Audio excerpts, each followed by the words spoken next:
দর্শক, স্বাগত ভোটের আড্ডায়।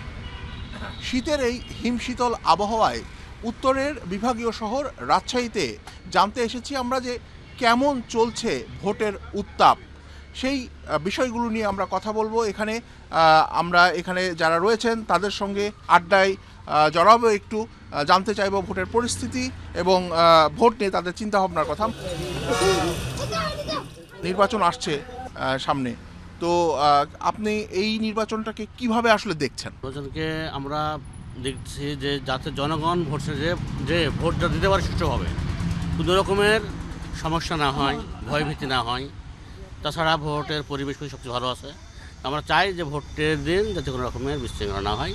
এখন পর্যন্ত আপনারা পরিবেশটাকে কেমন দেখতে পাচ্ছেন? সবাই স্পষ্টভাবে ভোট দেওয়ার আকাঙ্ক্ষাটা প্রকাশ করতেছে, আমরা ভোট দিব।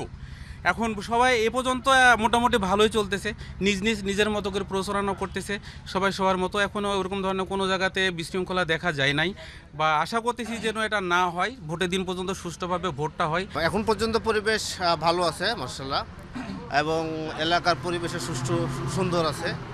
আমরা চাই যেন এই অবস্থাটাই বিরাজ করুক, এই অবস্থায় থাকুক, এবং নির্বাচনে জনগণ যাতে আর কি নির্বাচনমুখী হতে পারে আর কি।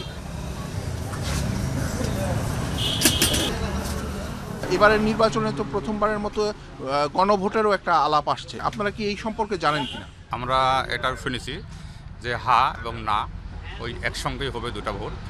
হ্যাঁ, এটা আমরা শুনে আসতে যাবো তার। হ্যাঁ আর না ভোটটা এটা কী জন্য করলো এটা সঠিক বলতে পারবো না, কিন্তু আপনি যাবেন তো ভোট দিতে? হ্যাঁ ইনশাল্লাহ যাবো। এর আগে যে ভোট হয়েছিল বুঝলেন, জনগণের তো কোনো অধিকার ছিল না। এখন জনগণের খুব আগ্রহ ভোটের একটা ধরে, তাতেও আমরা যোগ্য প্রার্থী দেখে আমরা ভোটে সিল মারবো, পরিষ্কার কথা। সবাই উৎসব আনন্দ ভালোই, মোটামুটি লোকজন আছে, ভোট দেওয়ার জন্য প্রস্তুত আছে। এখন আইন শৃঙ্খলা বাহিনী মনে করে যদি সহযোগিতা করে, যাতে কোনো দ্বন্দ্ব ফেঁচা যাতে না হয়। লাস্ট ভোট বলতে আমার ভোট হয়েছিল, কিন্তু ওই ভোট দিতে যায় আমাকে ঘুরাই দিছিল, মানে তারাই দিছিল, ভোট দিতে দেয়নি। এবার যাবো, এবার তো সুন্দরভাবে ওই পরিবেশ হয়েছে আর কি ভোট দেওয়া। এর আগে যারা সরকারে ছিল তাদের যে সমর্থক লোকজন তারা আছে না নাই? আছে, তারা আছে এবং তারাও ভোট দিবে আমার বিশ্বাস। তাদের সাথে আমরা যে কথা বলছি তারাও সক্রিয়ভাবে এই ভোটের আড্ডায় জানলাম যে যারা এখানে রয়েছেন তাদের ভোট নিয়ে কি চিন্তা তারা করছেন সে বিষয়টি। তারা যেটি মনে করছেন যে নির্বাচন একটি উৎসবের ব্যাপার, এবং সেই উৎসবটি এবার সেই উৎসবের আমেজ নিয়েই তারা ভোট কেন্দ্রে যেতে চান, ভোটটি প্রদান করতে চান। এবং পাশাপাশি যেহেতু এই 12ই ফেব্রুয়ারি ত্রয়োদশ জাতীয় সংসদ নির্বাচনের পাশাপাশি গণভোটেরও একটি বিষয় রয়েছে, সেই বিষয়েও কিন্তু তারা পারস্পরিক আলাপ করছেন যে কীভাবে তারা এই ভোটগুলি দেবেন। তো সব মিলিয়ে কিন্তু নির্বাচনের আমেজ সেটি জমে উঠেছে।